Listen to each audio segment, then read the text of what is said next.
here taking a little break from my work, which it's half done, and it might be that I'm going to leave it for the rest of the day because it's as cold as it was yesterday.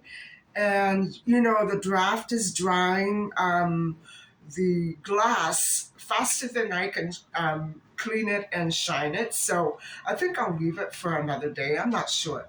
Anyway, I just found out a couple of things. First of all, my channel is being attacked by multiple YouTubers, and I've just found out from the investigator that it's multiple YouTubers who are trying to access my hard drive through the comments connections. And I'm not going to do anything because they now want to investigate the persons who are attacking my channel. And so I'm going to leave it at that. I know it's a few people who probably come to my channel now and then, whatever. Okay, now for the other thing that I wanted to let you know was that I found out online just a few minutes ago that my suspicions about something regarding gender were completely right on track.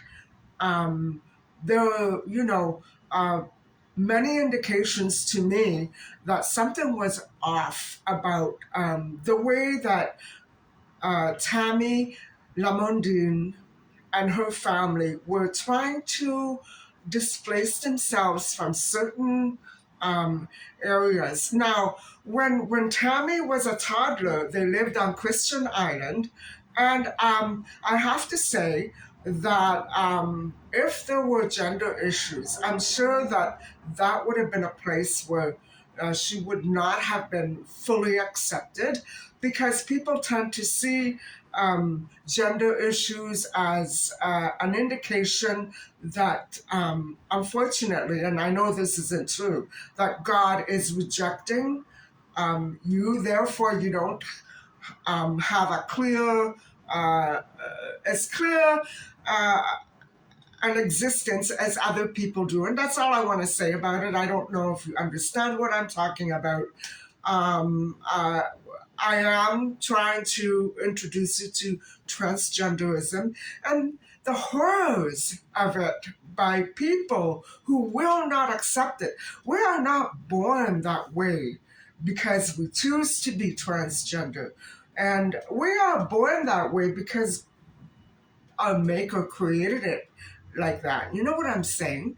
It's not as though Tammy had a choice. She wanted this color of eyes, that color hair, this color skin, and that gender. It didn't work that way, and that's not how it does work. So, anyway, it's very sad for me because I don't, hold on, the sun is in my eye. And so I just don't understand how these poor children could be punished for being the way that they were, and they couldn't help it. And I think if we go back and look at some of these missing child cases, like Ingrid Bauer, Cheryl Hansen, John and Eric, I could go on, but it's going to make me cry all over again. I've spent the better half of the past few minutes crying. And to think what those poor parents must have gone through to protect their children. And nobody, not even police, would have been willing to do it. I don't understand the kind of world that we live in. And our first instinct is to attack the parents, right? Just like the police did with Cecilia Zhang. Her parents were attacked. And so what I want to say is that the Christian Island territory where the Lamondin family was living had no Crime Stoppers. It was completely governed by people and no police at all whatsoever. And that would be the same area where Robbie Brown disappeared. Same area, Simcoe County, Georgian Bay. Um, Same area, same reserves, um, no police jurisdiction whatsoever. And I don't know what the reason for that, could have been. But the first year that the Crime Stoppers unit was launched at Christian Island was 2016. 12 years after this family moved away from there.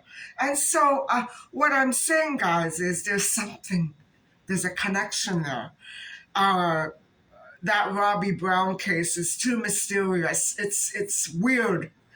And if his parents had a hand in it, I don't know. I'm sure that they tried to protect Robbie um, as their other children. I don't know what else it could have been, guys. Why do children like that disappear from the face of the earth? It can't be. There's a cover up here. I don't know who's covering up. I would imagine it's the people who won't accept them the way that they are, or the people who did it to them. I don't know. Anyway, to think that all these missing children cases are existent because of that issue, it breaks my heart.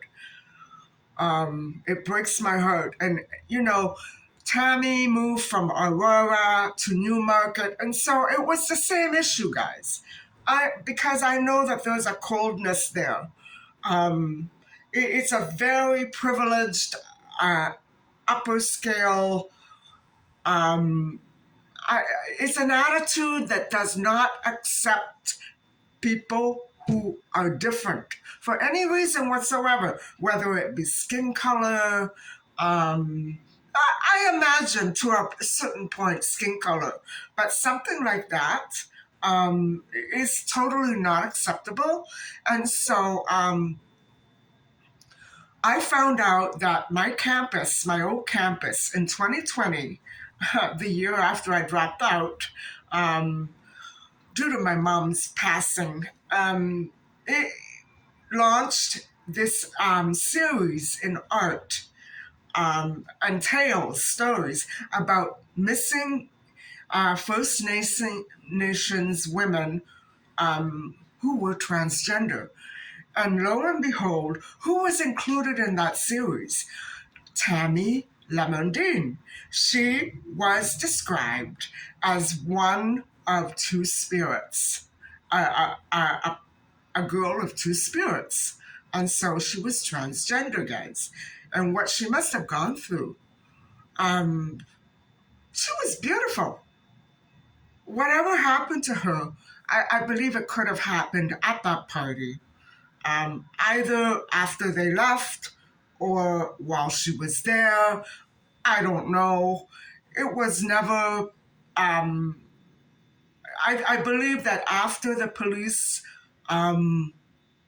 realized that she was a First Nations girl and transgender, they basically washed their hands of the case. I don't know why, if that is the case, I don't know why they would do that. I know they did try to follow up on some leads, but I don't know why they did that. So, what I'm saying is that, the search, for the first year, at least 100 or more people, including volunteers, looked for her.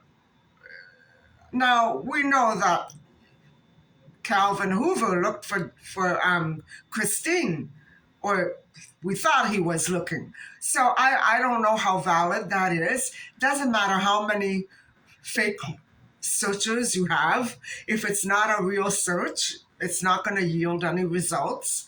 And so, actually, by the second year, Jacqueline and Darren were the only ones searching, investigating for Tammy. That's sad. And so, in the initial stages of the investigation, Tammy's family disclosed that she was First Nations, but they didn't realize that doing something like that would impact the way authorities handled the case. Evidently, it did, but I believe it was more than that. I believe the police also realized that she was transgender.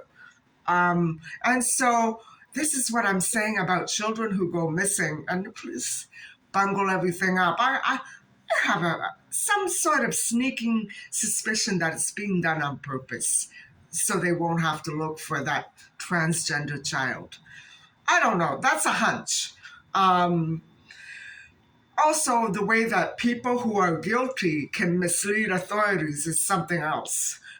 So I can't put all the blame on authorities, but there should be reform, don't you think? And I believe that no matter,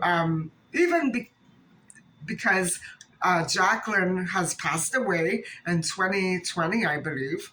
I believe that regardless of the family situation and their sentiments, police should not shelve all these cold cases because it means that there is a murderer at large and we need to go hunt them down. I mean, if a bank was robbed and a transgender person robbed it, authorities would be compelled to investigate the case, wouldn't they? Well, it's the same thing to me in my mind of a missing transgender person. And I know she was transgender because she's already been identified as transgender by her family. So they would know. Um, why would the treatment of a transgender person be any different? Are they not real people? Are they not real? Are they less than animals? I don't think so at all. But other people apparently do. So this has to change. It's time for revolution of the way that police handle these ambiguous and strange cases. I think that if she were a child like any other, there wouldn't be such an issue. And I'm sorry that Jacqueline told the police, but in a way, I'm glad, or we wouldn't realize how big a problem this really is. And so I I have the door open and I'm frozen. So hold on while I go shut it. And so in 2015, Jacqueline disclosed in an interview that she felt that the detail about her being a First Nations um, child, and I think it's true, affected the course of the investigation. If she felt like that, I'm sure it was true because she would know, right? She would be able to sense the difference between them handling the case before she told them and them not handling the case after she told them. I do have a very, very big hunch that it was also because she was transgender. And so, if we look at all these cases, guys, little Cheryl Hansen, John and Eric, I could go on, but I'm going to start crying. The same thing. What was it about them? You know what I'm saying? Um, Massive searches never yielded anything. Well, I don't think they were searched. I don't. In John and Eric's case, the search was called off at midnight, but the police arrived at midnight. So it told me right then and there the search was never done. Not the way that they say it. And so, anyway, I'm not saying that John and Eric were transgender. I'm just saying that something about that case is like this one. And so a memorial service was held for Lamondin on October 8th, 2003, 4 years after her disappearance, and her family filed to have a death certificate issued in her name in 2015, 16 years after, without any communication from the police. So, yeah, that is horrific. You don't do that to a family that's waiting to hear from investigative results. No, that to me is totally unacceptable. And I don't understand why police refuse to. It's no use them saying they're tight-lipped. They're lazy. They're bigoted. If this is what they are doing, I'm pretty sure they are.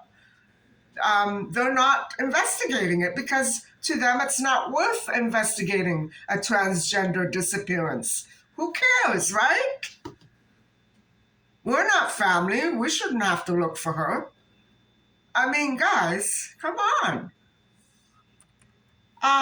This is awful. Since when are transgender people not human?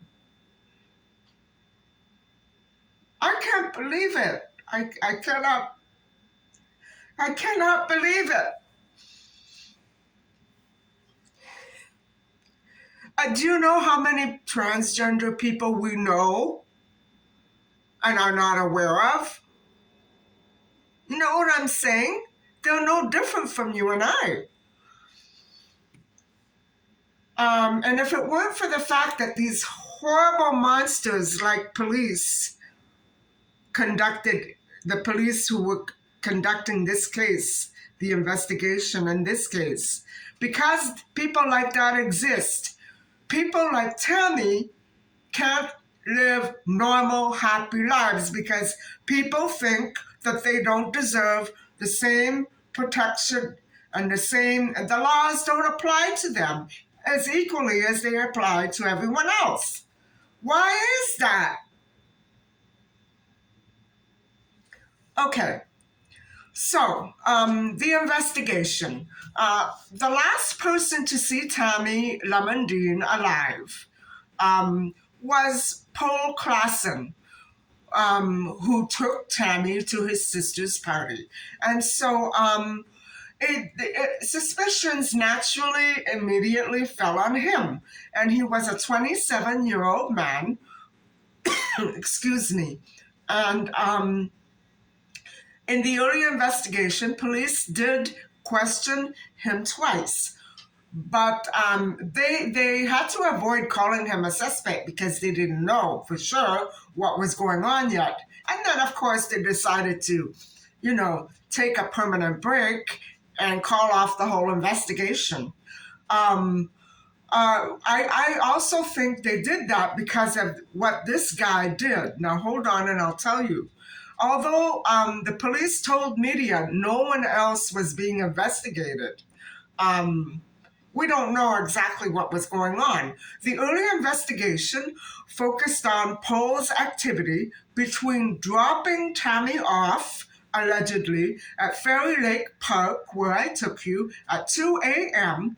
On Saturday the 29th, and using his bank card in Stouffville, back where his sister was, at 6:43 a.m. 5 hours later. So, guys, we don't know what happened, if she was actually dropped off. We don't know anything. It could be that they never left Millard Street. I don't know. Police won't investigate or won't say anything. I think this is ridiculous. This is absolutely shoddy work. And just because you don't feel like investigating a transgender case, that doesn't mean that you have to, keep your mouth shut for 20 years. How can you do that to a girl? And so Klassen Paul was staying at his sister's home at the time of the party and the disappearance. And it was the same house where Tammy visited immediately before she went missing. And so the night after Tammy went missing, Paul rented a carpet cleaner from a local supermarket. Now, I don't know if that's, maybe he puked in the car. Maybe she puked in the car. I don't necessarily tie those to the disappearance, but I'm not sure. I don't want to call shots before they're, really shots. You know what I'm saying? I don't know what to make of that. It does look suspicious. And according to police, Paul returned to that bar where he and Tammy, you remember that main street I was walking along? Well, the bar was there, and there are still some there. He returned to that bar where Tammy was on the night of her disappearance and told the manager that he saw her alive on Main Street since her disappearance. Now, this would be during the week following her disappearance.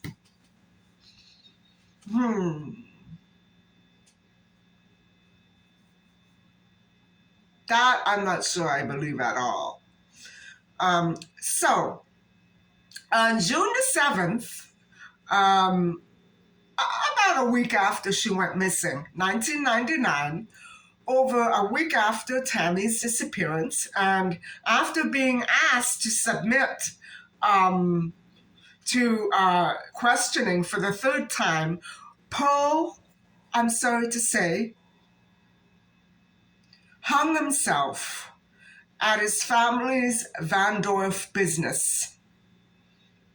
Vandorf is not far from Newmarket or Aurora. It's actually much closer to Aurora.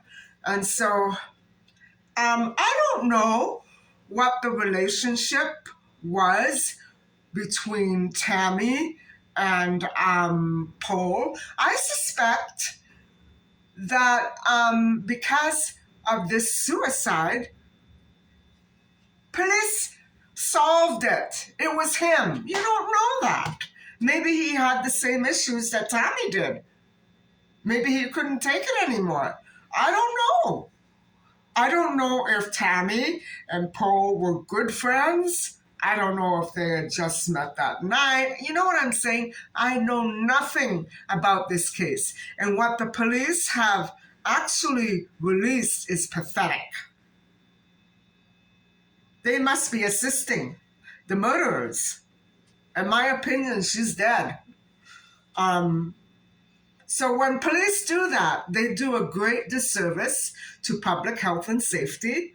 They do a great disservice to society by giving us the message that, because she was First Nations and transgender, we're going to put this person and these class of people below dogs, cats, hamsters.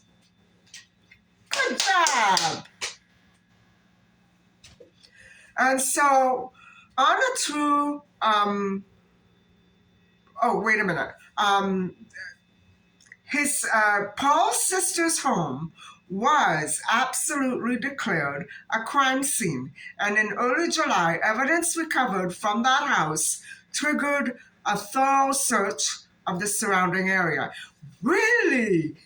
An entire month and a half later. Wow, that's super work. You know I'm being sarcastic, don't you? So on a true crime podcast in sometime in 1996,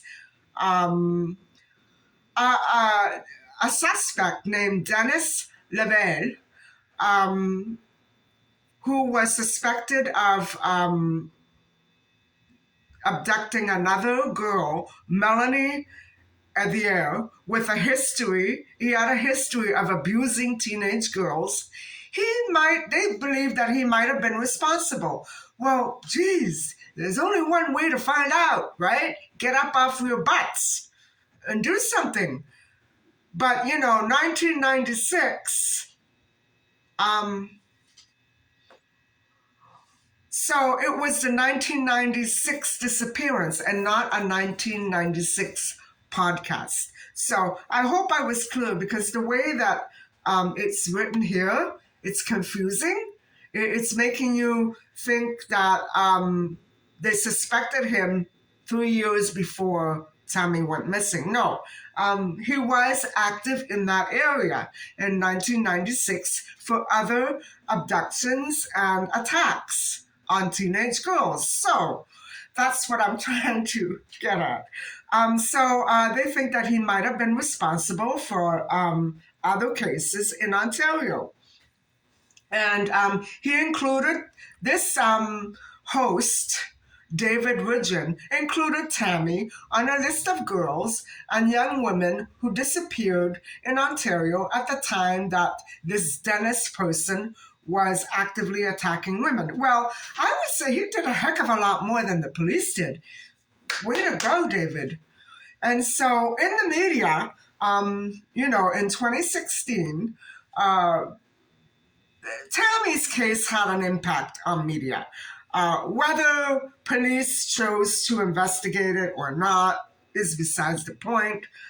Three journalism students at Carleton University produced a 5-minute documentary about Tammy's case called Tammy's Story. I haven't been able to track it down. But the name of it was Tammy's Story, and it was broadcast 4 times.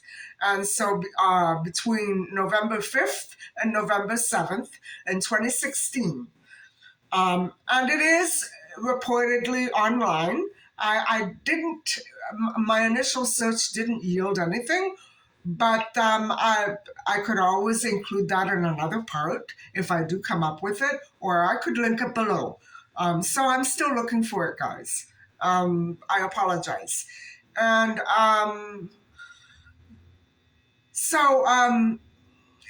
in that interview was Jacqueline, Tammy's mother, and her lawyer, Joanne Bolding, and who was actually a political candidate in Perry Sound, Muskoka. Now, this is where my other cousins have a secondary home. And it's actually a mansion, but they call it a secondary home. And so, all kinds of big, important people for, the Native Women's Association of Canada were speaking at the this particular interview. So it's a shame that nothing ever came of the investigation. Zilch! And so Tammy's case is one of 3 featured as part of a recurring memorial exhibit at my old university called Shades of Our Sisters. So it comes and it goes, guys. That would be interesting because I've been there many times before that exhibition actually ever began. And I love going there, looking at all these wonderful and politically motivated art exhibitions. And I should keep up to date with that because it's absolutely fascinating to see these issues visually displayed in such an artistic and beautiful, beautiful way. So if you're ever in the city, I would, try to check that out. But it is recurring. It's not on all the time. So that's it, guys. We have reached the end of this case. I wasn't sure if I would have to do another part. But anyway, Shades of Our Sisters tells the stories of missing and murdered First Nations women across the globe. And so they are incidentally also transgender. And so they are known as two-spirited people from the perspective of their own loving families, of course. Though normally the memorials are put on display for in person crowds, the organization responsible for organizing it collaborated with my campus to present the exhibit online for the duration of the COVID pandemic. And so it was especially, particularly ongoing during lockdowns. And so that would be around the time that Jacqueline, Tammy's mother, passed away. And so that is the end of our sad and frustrating story of beautiful Tammy Lamondin, who went missing after simply attending a party and doing what should come naturally to every happy and well adjusted young uh, adult. And at that point in their lives, I, I just don't understand why this case had to happen.